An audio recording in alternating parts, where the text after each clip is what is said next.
કાર્યરત શ્રી કચ્છ જિલ્લા ગ્રામ વિકાસ સમિતિ ગોધરા, જેના પ્રમુખ અરવિંદભાઈ જોશી છે, જે ગોધરા રહે છે અને મુંબઈ પણ રહે છે.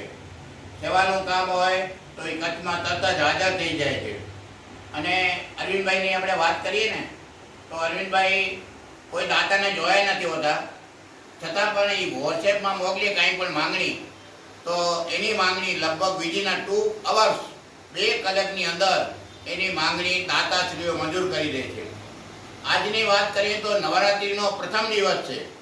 માતાના લાખોની સંખ્યામાં લોકો દર્શનાર્થે જઈ રહ્યા છે. ત્યારે આ ગોધરા ગ્રામ વિકાસ સમિતિ, અખિલ કચ્છ જિલ્લા ગ્રામ વિકાસ સમિતિ એક સુંદર કામ કર્યું છે. આજે કચ્છ જિલ્લામાં 5 સિલાઈ મશીનનું લોકાર્પણ થઈ રહ્યું છે.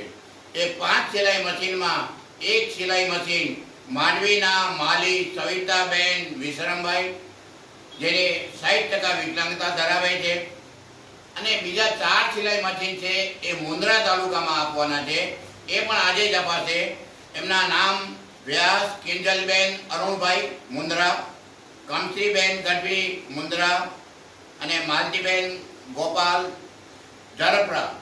આવી રીતે આ સિલાઈ મશીનો આજે અર્પણ થઈ રહ્યા છે. આજે જે સિલાઈ મશીન આપી રહ્યા છે એ મૂળ વતન માંડવી છે અને હાલમાં અમેરિકા રહે છે.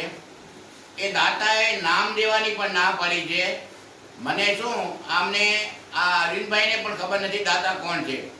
આજે આ કાર્યક્રમની અંદર ગ્રામ વિકાસ સમિતિ સાથે જોડાયેલા ગોધરા હાઈસ્કૂલના પૂર્વ પ્રિન્સિપાલ નીતિનભાઈ ચાવડા અને માંડવીના સક્રિય કાર્યકર અને ભારત વિકાસ પરિષદના પૂર્વ પ્રમુખ એવા ભાઈ શ્રી ઓઝાભાઈ કૈલાસભાઈ ઓઝા પણ ઉપસ્થિત છે.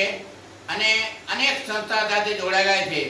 પરમ પૂજ્ય નરેશ મુનિ પ્રેરિત વ્યસન મુક્તિ અભિયાનના ઉપપ્રમુખ છે, શિવમસ્તુ સાધના કેન્દ્રમાં છે, છકોટી જૈન સંઘમાં છે, ક્યાં નથી ગયો, બધી જગ્યાએ સેવાકીય સંસ્થામાં સેવા મંડળમાં પણ સક્રિય યોગદાન એવા જયેશભાઈજી શાહ પણ અત્યારે ઉપસ્થિત છે. આજે જે સિલાઈ મશીન આપવાનું છે એ દાતાએ એમ કીધું છે કે મારું ક્યાંય નામ ના આવવું જોઈએ. નામની અમને પણ ખબર નથી. શ્રી ઉદ્ધવ રામજી મહારાજના આશીર્વાદ સાથે શ્રી હરિ અમેરિકા એ એમ ઈચ્છે છે કે સબકા મંગલ હો. એ સબકા મંગલ હોની ભાવના સાથે આજે કચ્છ જિલ્લામાં માંડવી અને મુંદ્રા તાલુકામાં 5 સિલાઈ મશીન એનાયત થઈ રહ્યા છે. આમ સમિતિની વાત કરીએ તો સમિતિ ખૂબ કામ કરે છે. અત્યારે આજે સિલાઈ મશીનની વાત કરી ત્યારે આપણે સિલાઈ મશીનની વાત કરીએ તો અત્યાર સુધી આ સંસ્થાએ 300થી વધારે સિલાઈ મશીન કચ્છ જિલ્લામાં આપ્યા છે. અને છેલ્લા 1.5 મહિનાની વાત કરીએ ને તો 1.5 મહિનામાં 35 સિલાઈ મશીન આપ્યા છે. અને 1000થી વધારે તો એમણે ટ્રાયસિકલો આપી છે, વોટર કુલર મશીન, એવું કેટલી જગ્યાએ એમણે દાન આપ્યું છે.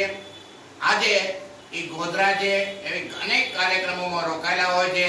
આજે એમને આવવાનું પણ કીધું હતું પણ એમના અનિવાર્ય સંજોગો સાથે આવ્યા નથી. આજે લાભાર્થીની વાત કરી તો લાભાર્થીની માંગણી આવી ત્યારે મેં કીધું કે અરવિંદભાઈ, આ માલી સવિતાબેન વિશ્રમભાઈને જો સિલાઈ મશીન આપશું તો એ રોજીરોટી મેળવી શકે એમ છે. અને એમની અરજી તમને કાલે મોકલાવી દઉં છું.